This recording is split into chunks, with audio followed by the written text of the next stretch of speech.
I'd like to ask you, Richard Crouch, what is the biggest risk?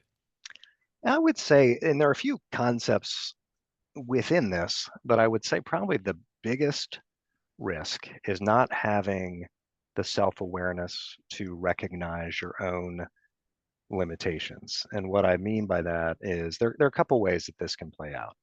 Um, Certainly when transactional volume is humming along at a steady pace, commercial real estate attorneys are very busy, and this could probably apply to a number of professions.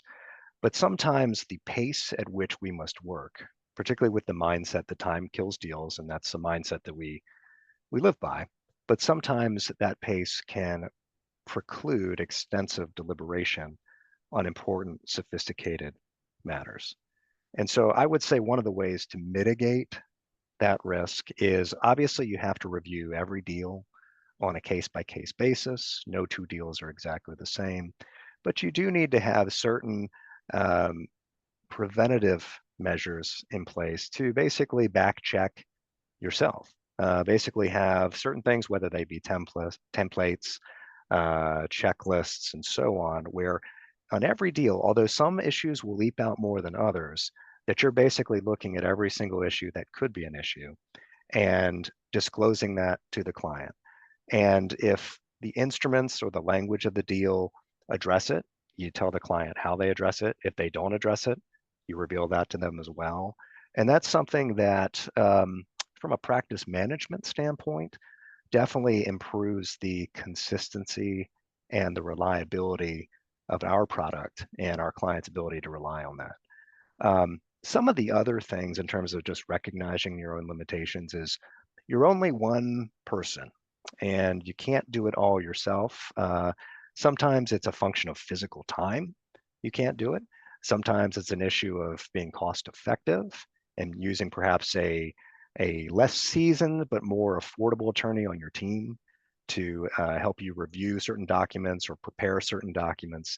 Um, so that's a critical component as well, is basically being able to look at your team, surrounding yourself with people you trust. In fact, these may be people that in some aspect they have strengths in area there that are stronger than your own, and being able to rely on them, uh, pinpoint their strengths, have them work well together so that you have some redundancy on deals that increase basically responsiveness, um, the maintains the quality of the deal, and keeps you cost effective as well. And also, and I guess the last thing in terms of how limitations can be a risk is not being able to delegate when you should.